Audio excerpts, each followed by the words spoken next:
ചരിത്രത്തിന്റെ ഗതി തന്നെ മാറ്റിയ ലോകത്തെ ഏറ്റവും സ്വാധീനിച്ച വ്യക്തികളിൽ ഒരാളുടെ ജീവിതകഥയിലേക്കാണ് നമ്മൾ ഇന്ന് പോകുന്നത്.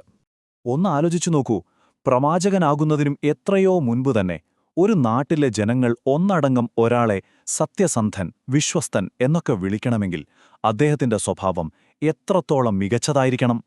അപ്പോ സ്വാഭാവികമായും ഒരു ചോദ്യം വരുമല്ലേ, എങ്ങനെയാണ് ഇത്രയും സത്യസന്ധനായൊരു സാധാരണ മനുഷ്യൻ ചരിത്രത്തിലെ തന്നെ ഏറ്റവും സ്വാധീനമുള്ള വ്യക്തികളിൽ ഒരാളായി മാറിയത്? ആ ചോദ്യത്തിനുള്ള ഉത്തരമാണ് നമ്മൾ ഈ യാത്രയിലൂടെ കണ്ടെത്താൻ പോകുന്നത്. അപ്പോ നമുക്ക് ആ കഥയുടെ തുടക്കത്തിലേക്ക് തന്നെ പോകാം. അദ്ദേഹത്തിന്റെ വ്യക്തിത്വത്തിന് അടിത്തറയിട്ട ആ ചെറുപ്പകാലത്തിലേക്ക്. അദ്ദേഹത്തിന്റെ കുട്ടിക്കാലം ഒരുപാട് നഷ്ടങ്ങളുടേതായിരുന്നു. ജനിക്കുന്നതിനു മുൻപേ അച്ഛൻ മരിച്ചു. 6-ാം വയസ്സിൽ അമ്മയും, തൊട്ടുപിന്നാലെ താങ്ങും തണലുമായിരുന്ന മുത്തച്ഛനും. പക്ഷേ സ്വന്തം മകനെപ്പോലെ സ്നേഹിച്ച പിതൃസഹോദരൻ അബൂതാലിബിന്റെ സംരക്ഷണയിൽ അദ്ദേഹം വളർന്നു. ഈ അനുഭവങ്ങളെല്ലാമാണ് അദ്ദേഹത്തെ ചെറുപ്പത്തിലെ പക്വതയുള്ള ഒരാളാക്കി മാറ്റിയത്. അദ്ദേഹത്തിന്റെ ആ വിവേകവും പ്രശ്നപരിഹാരത്തിനുള്ള കഴിവും ശരിക്കും തെളിഞ്ഞൊരു സംഭവമുണ്ടായി. കാബയിലെ പുണ്യമായ കല്ല് ആര് തിരികെ വെക്കുമെന്നതിനു ചൊല്ലി മക്കയിലെ ഗോത്രങ്ങൾ ഒരു യുദ്ധത്തിന്റെ വക്കിലെത്തി നിന്നു. ആളുകൾ തമ്മിൽ തല്ലി തീരുമാനമാവുന്നൊരവസ്ഥ. അപ്പോഴാണ് അവരൊരു തീരുമാനത്തിലെത്തിയത്. അടുത്തതായി ആരാണോ അങ്ങോട്ട് വരുന്നത് അയാൾ എന്തു പറയുന്നുവോ അതനുസരിക്കാം. വന്നത് ആരാണെന്നോ? മുഹമ്മദ്. അദ്ദേഹം ചെയ്തത് വളരെ ലളിതമായൊരു കാര്യമായിരുന്നു. ഒരു തുണിയെടുത്ത് അതിൽ കല്ലുവെച്ചു. എന്നിട്ട് എല്ലാ ഗോത്രത്തലവന്മാരോടും ആ തുണിയുടെ ഓരോ ഭാഗത്തും പിടിച്ച് ഒരുമിച്ചുയർത്താൻ പറഞ്ഞു. എല്ലാവർക്കും സന്തോഷമായി. ഒരു തുള്ളി രക്തം പോലും ചിന്താതെ ആ വലിയ പ്രശ്നം അദ്ദേഹം പരിഹരിച്ചു. ഇനി നമ്മൾ കാണാൻ പോകുന്നത് അദ്ദേഹത്തിന്റെ ജീവിതത്തിലെ ഏറ്റവും നിർണായകമായൊരു ഘട്ടമാണ്.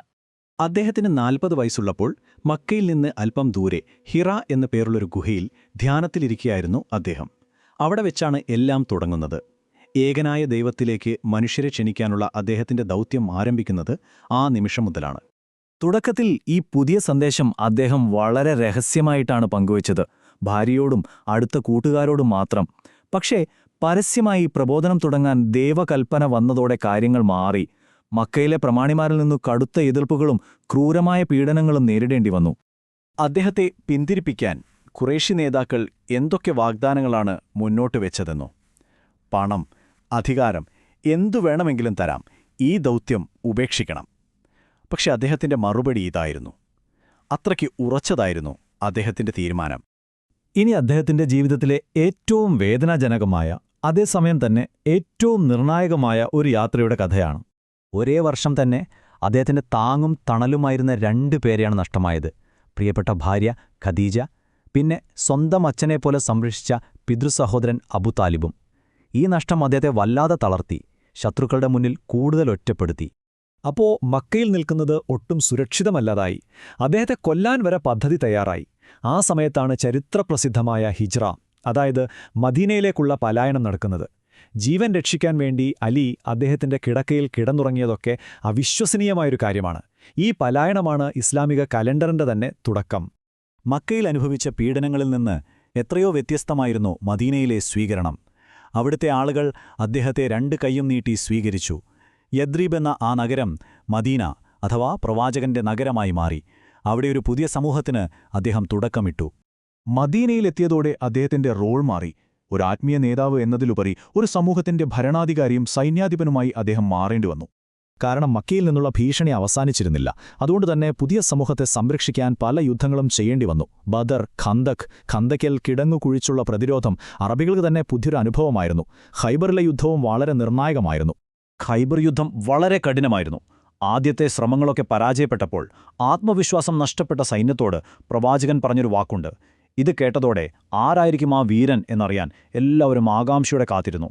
പിറ്റേന്ന് രാവിലെ എല്ലാവരെയും അത്ഭുതപ്പെടുത്തിക്കൊണ്ട് ആ പതാക ഇമാം അലിക്കാണ് നൽകിയത്. കണ്ണിന് അസുഖമുണ്ടായിരുന്നിട്ടും പ്രവാചകന്റെ പ്രാർത്ഥനയോടെ അദ്ദേഹം യുദ്ധം നയിക്കുകയും മുസ്ലിങ്ങൾക്ക് നിർണായകമായ വിജയം നേടിക്കൊടുക്കുകയും ചെയ്തു. ഇനി നമ്മളെത്തുന്നത് ഈ കഥയുടെ ക്ലൈമാക്സിലേക്കാണ്. വർഷങ്ങൾക്ക് ശേഷം തന്നെയും അനുയായികളെയും ആട്ടിപ്പുറത്താക്കിയ ആ നഗരത്തിലേക്ക് അദ്ദേഹം ഒരു വിജയിയായി തിരിച്ചുവരികയാണ്. മക്കക്കാർ ഒരു സന്ധി ലംഘിച്ചതായിരുന്നു കാരണം. ഒരു വലിയ സൈന്യവുമായി അദ്ദേഹം മക്ക വളഞ്ഞപ്പോൾ അവർക്ക് എതിർക്കാൻ പോലും ശേഷിയുണ്ടായിരുന്നില്ല. നഗരം പൂർണ്ണമായും അദ്ദേഹത്തിന്റെ നിയന്ത്രണത്തിലായി. അപ്പോ ഒന്നാലോചിച്ചു നോക്കൂ, വർഷങ്ങളോളം പീഡിപ്പിച്ചവർ, കൊല്ലാൻ ശ്രമിച്ചവർ എല്ലാവരും അദ്ദേഹത്തിന്റെ മുന്നിൽ നിസ്സഹായരായി നിൽക്കുകയാണ്. ഇത് പ്രതികാരം ചെയ്യാനുള്ള ഏറ്റവും നല്ല അവസരമല്ലേ? എല്ലാവരും ശ്വാസമടക്കി പിടിച്ച് കാത്തിരുന്നു. പക്ഷേ അദ്ദേഹം എന്താണ് പറഞ്ഞതെന്നോ? ഇന്ന് നിങ്ങളോട് ഒരു കണക്കും ചോദിക്കാനില്ല.